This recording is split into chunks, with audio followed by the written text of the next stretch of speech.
जय जिनेंद्र। अगर आपको ऐसी जैन ज्ञानवर्धक कहानियां सुनना पसंद है तो हमारे जैन संसार चैनल को जरूर सब्सक्राइब करें। धर्म का अंतिम अध्याय। काशी निवासी जैन धर्म के दिग्गज विद्वान पंडित केशवलाल जी को कौन नहीं जानता। धर्मात्मा और विद्वान के रूप में अपने नगर में तो वे प्रसिद्ध थे ही, पर पूरे देश में भी उनकी प्रसिद्धि थी।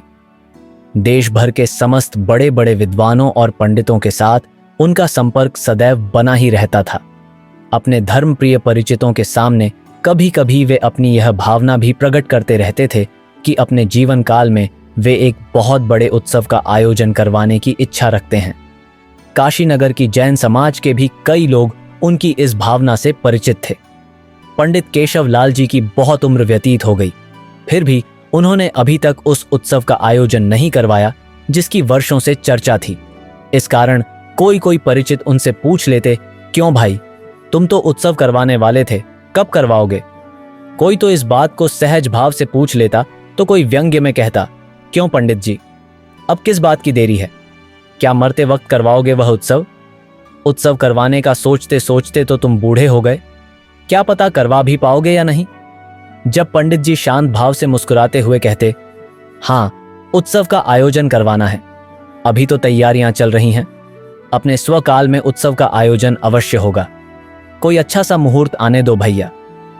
लोगों को पंडित जी की बात सुनकर आश्चर्य होता। मन ही मन विचार करते, पंडित जी इतने बूढ़े तो हो चले, धीरे धीरे शरीर भी काफी दुबला पतला होता चला जा रहा है, ऐसी कमजोरी में क्या उत्सव का आयोजन करवाएंगे? उत्सव का आयोजन करवाना ही था तो जवानी में ही करवाते। कोई कहता, अरे ये क्या करवाएंगे उत्सव, लोगों को बुद्ध बनाने की कोरी बातें करते हैं, उत्सव के लिए तो धन की आवश्यकता होती है, उनके पास इतना धन है ही कहां। धन की तो कमी नहीं है इनके पास, कमाने वाले बेटे हैं इनके, अच्छी खासी आमदनी है, पर हर कोई धर्म कार्य के लिए धन थोड़ी खर्च कर सकता है, यह कंजूसों के बस की बात नहीं है। दूसरा व्यक्ति कहता, यह बात नहीं थी कि पंडित जी कंजूस थे, समय समय पर धर्म कार्यों के लिए सामर्थ्यानुसार दान भी करते रहते थे, पर वे दान भी गुप्त रूप से करते थे। नाम कमाने की भावना से पार्टियों पर नाम लिखाकर दान देने की बजाय गुप्त दान देना ही उन्हें ज्यादा पसंद था। पर भोले लोग इस रहस्य को क्या जाने। एक दिन पंडित जी की आंखों की रोशनी चली गई, साथ ही हल्का सा स्वास्थ्य भी बिगड़ गया। वैद्य को बुलवाया गया, हल्का हल्का धुंधला सा दिखाई देता था। निरीक्षण करने के बाद वैद्य बोला, अफसोस, आयुर्वेदिक दवाइयां पंडित जी की रोशनी लौटाने में समर्थ नहीं हैं, इसके लिए तो ऑपरेशन की जरूरत है, अंग्रेजी दवाइयों का सेवन पंडित जी को करना होगा। तब पंडित जी बोले, वैद्य जी, आप तो जानते ही हैं अंग्रेजी दवाइयां मेरे काम नहीं आती, आप तो कोई आयुर्वेदिक दवाई ही दे दीजिए, ठीक होना होगा तो हो ही जाएगा, वरना कोई बात नहीं। वैद्य भी जानते थे कि बिना ऑपरेशन के मामला सुधरने वाला नहीं है, तो भी पंडित जी के आग्रह पर आयुर्वेदिक दवाइयां ही देकर चले गए। उस समय पंडित जी के परिवार वाले भी वहीं उपस्थित थे।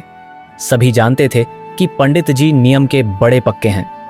फिर भी बड़ा बेटा बोला, पिताजी, आप आज्ञा दें तो हम आपको अस्पताल ले चलें। पर पंडित जी ने स्पष्ट रूप से दृढ़ स्वर में मना कर दिया। पंडित जी मन ही मन सोचने लगे, आंखें चली गईं। इसका अर्थ है कि अब महोत्सव का समय आ ही चुका है, मुझे महोत्सव की घोषणा कर ही देनी चाहिए। और अंदर ही अंदर दृढ़ निश्चय करके अपने परिवार वालों से दृढ़तापूर्वक बोले, सुनो, मैं अब मृत्यु महोत्सव मनाना चाहता हूं। मुझे ऐसा लगता है कि मैं अब अधिक दिनों तक नहीं जी सकता, और मुझे अब जीने की कोई तमन्ना भी नहीं है, क्योंकि इस पर्याय में रहकर अब अच्छी तरह से धर्म का पालन करने में मैं असमर्थ हूं। कहते हुए कुछ देर के लिए रुके, फिर उसी दृढ़ता के स्वर में पुनः कहने लगे, बेटा, तुम मेरे सभी मित्रों को सूचना भिजवा दो कि पंडित जी जिस उत्सव के मनाने का कभी कभी जिक्र किया करते थे, वह उत्सव मनाने का अवसर आ चुका है। अतः आप शीघ्र ही यहाँ आकर पंडित जी के मृत्यु महोत्सव में सम्मिलित होकर पंडित जी की सहायता करें। पंडित जी के प्रमुख धार्मिक मित्रों को खबर करवा दी गई। 1-2 दिनों के अंदर अंदर 3-4 धर्मात्मा पंडित जी के यहाँ बाहर से आ पहुंचे। काशी के ही 1-2 मित्र तो आते जाते रहते थे। काशी की जैन समाज में भी शीघ्र ही यह बात फैल गई कि पंडित जी शीघ्र ही सल्लेखना व्रत लेने वाले हैं। मृत्यु महोत्सव की स्थापना की गई। पंडित जी के परिवार वाले ने भी किसी प्रकार की मोह जनित आना जाना नहीं किया, क्योंकि पंडित जी के परिवार के सभी सदस्य तत्वज्ञानी थे। स्वयं पंडित जी ने शुरू से ही सब में तत्व ज्ञान के संस्कार रूप बीज डाले थे। बाहर से पधारने वाले पंडित जी के मित्रों में एक तो थे जयपुर निवासी उत्साही युवा चंद्र प्रकाश जी, दूसरे नागपुर निवासी सुजानमल जी, तीसरे थे राजकोट निवासी डाहिया लाल जी तथा चौथे थे पिड़ावा निवासी राजमल जी। आते ही तुरंत चंद्र प्रकाश जी बोले, पंडित जी साहब, आप धन्य हैं, महान भाग्यशाली हैं जो ऐसी विषम परिस्थितियों में भी धैर्य धारण किए हुए हैं। आप आराधना पूर्वक मरण को आलिंगन करना चाहते हैं। धन्य है आपका विवेक। आप जैसे उत्तम पुरुषों को ही ऐसे उत्तम विचार उत्पन्न होते हैं। सारा जीवन भर पालन किए गए व्रत तप एवं संयम की सार्थकता इसी में है कि अंतिम समय में सल्लेखना व्रत अंगीकार किया जाए। वास्तव में पंडित जी साहब, आप धन्य हैं। आप निश्चिंत रहें, आपकी सभी प्रकार से सहायता करने के लिए हम तत्पर हैं। अन्य मित्रों ने भी लगभग इसी प्रकार के भाव व्यक्त किए। पंडित जी ने कहा, आप जैसे धर्मात्मा मित्रों के रहते हुए मुझे चिंता किस बात की। मुझे तो बेहद खुशी है कि आप मेरे इस महोत्सव में भाग लेने के लिए सही समय पर उपस्थित हो गए। अज्ञान दशा के साथ कषायों से युक्त बाल मरण तो पूर्व में भी कई बार किए हैं। अब तो निहक्षाय भाव से आत्मा में लीन रहते रहते ही यह देह छूट जाए, बस यही शुभावना है। भाई पंडित जी साहब, देह का क्या छूटना है। देह के साथ जो ममता है उस ममता को छोड़ना है। अपने ही आत्म स्वरूप में अधिक से अधिक रमणता किया करो, ममता भी अपने आप छूट जाएगा।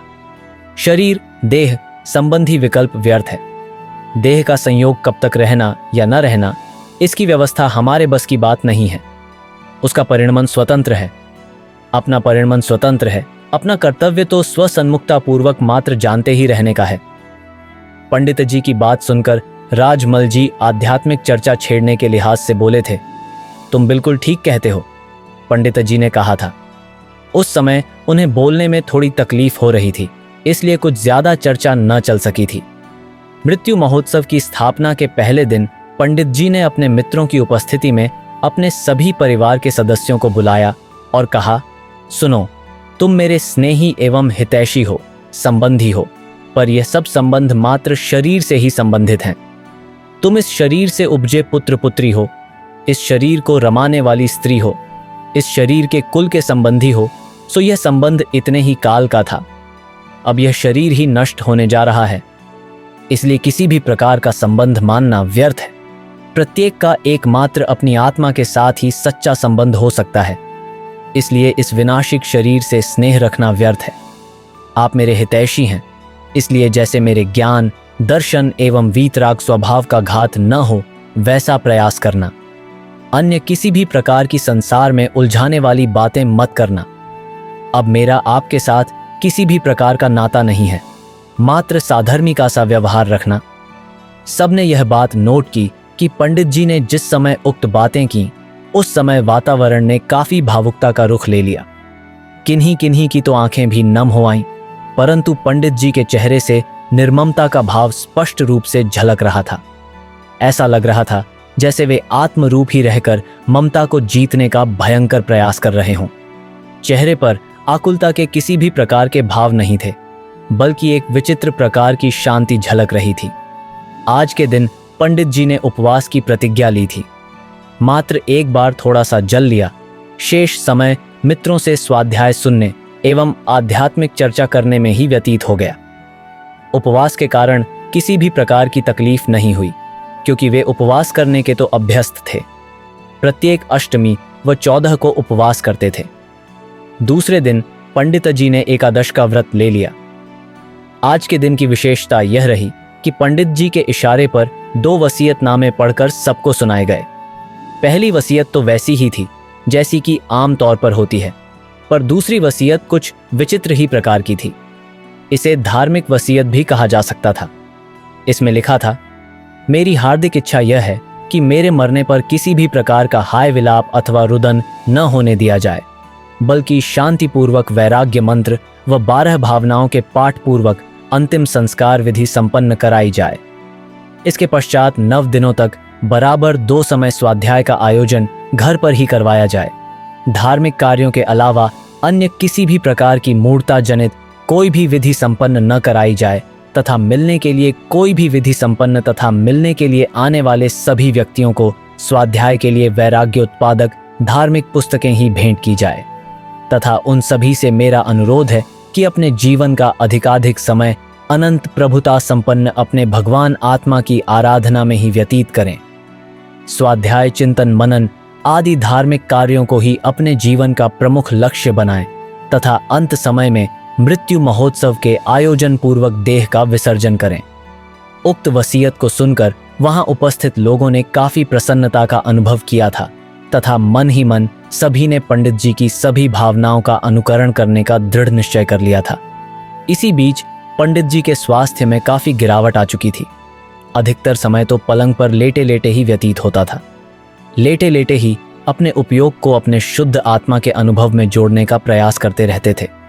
कमजोरी के कारण बहुत ही कम बोल पाते थे। कभी कभी विकल्प आने पर अपने मित्रों को स्वाध्याय सुनाने के लिए इशारा कर देते।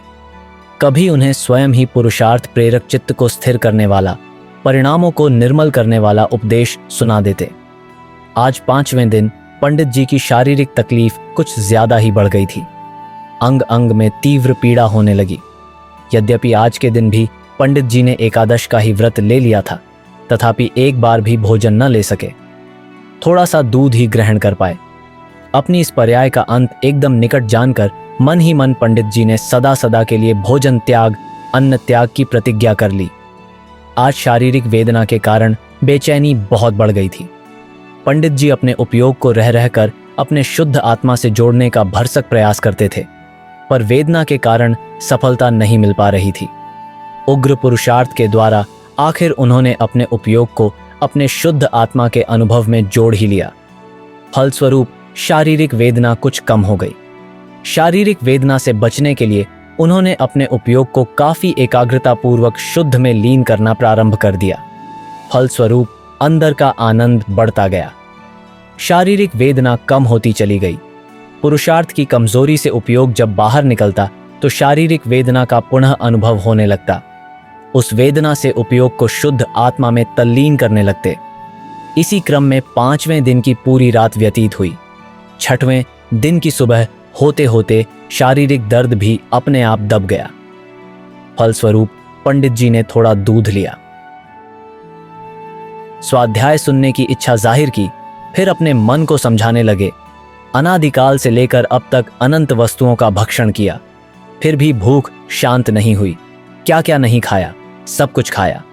नरकों में भूख की इतनी अपार वेदना सहन की, तब उस भूख के आगे इस तुच्छ भूख की क्या चिंता। धिक्कार है जो खाने की इच्छा उत्पन्न हुई।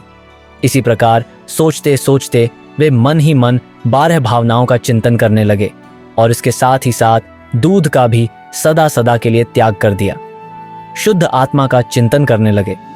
उपयोग शुद्ध आत्मा में ही ढल गया। ज्ञान मात्र आत्म स्वरूप का आस्वादन होने लगा। फलस्वरूप क्षुधाजनित वेदना नष्ट हो गई। शाम होते होते शारीरिक तकलीफ पुनः पैदा हो गई। भयंकर दर्द होने लगा। असह्य वेदना के कारण कराहने लगे। अंग अंग में तीव्र वेदना होने लगी। वेदना के मारे कुछ भी सुध नहीं रही, छटपटाने लगे। परिणामों में बेचैनी बढ़ गई। ऐसी विषम परिस्थितियों में मित्रों ने उपदेशामृत का पान कराना शुरू किया। वे कोमल शब्दों में कहने लगे, हे आत्मन, तुम्हें ऐसा कौन सा दुहक है? यह तो मृत्यु का महोत्सव है। यह तो धैर्य एवं दृढ़ता धारण करने का अवसर आया है। शोक एवं दुख का नहीं, बल्कि हर्ष एवं खुशी का अवसर आया है। पूर्व में बड़े बड़े ज्ञानियों एवं मुनियों पर भयंकर उपसर्ग आए, फिर भी वे आत्म साधना से विचलित नहीं हुए, बेचैन नहीं हुए, परिणामों को चंचल नहीं होने दिया। जरा याद करो तो सुकोमल, गजकुमार, सुकुमाल आदि मुनिराजों को। उनकी वेदना के आगे तुम्हारी क्या वेदना है? तुम्हारी सेवा करने के लिए तो हम तैयार खड़े हैं, पर अज्ञात उदय को कौन टाल सकता है?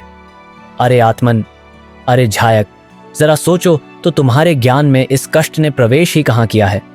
तुम्हारे ज्ञान की स्वच्छता ही कुछ ऐसी है कि जिसमें वेदना स्पष्ट रूप से झलकती है, पर वो वेदना तुम में कहाँ है? तुम तो ज्ञान हो, ज्ञान स्वरूप झायक भगवान आत्मा हो। अपने ज्ञान को उस झायक स्वरूप भगवान आत्मा में ही लगाओ। कष्ट तो कष्ट में ही है, कष्ट ज्ञान में कहाँ है, तुम्हारे ज्ञान में तो ज्ञान है। उक्त प्रकार के उपदेशामृत के निमित्त पाकर पंडित जी का चित्त पुनः स्थिर हो गया। परिणामों में अद्भुत शांति एवं दृढ़ता प्रकट हो गई। न सिर्फ धैर्य ही प्रकट हुआ, बल्कि उसमें ढल गया। उनका ज्ञान कष्ट को पृथक जानता हुआ उसमें पृथक होकर झायक में तन्मय हो गया। उग्र पुरुषार्थ के द्वारा अपने उपयोग को अपने ही शुद्ध आत्म तत्व में समाधिस्थ करते हुए पंडित जी इस देह को छोड़कर परलोक में गमन कर गए।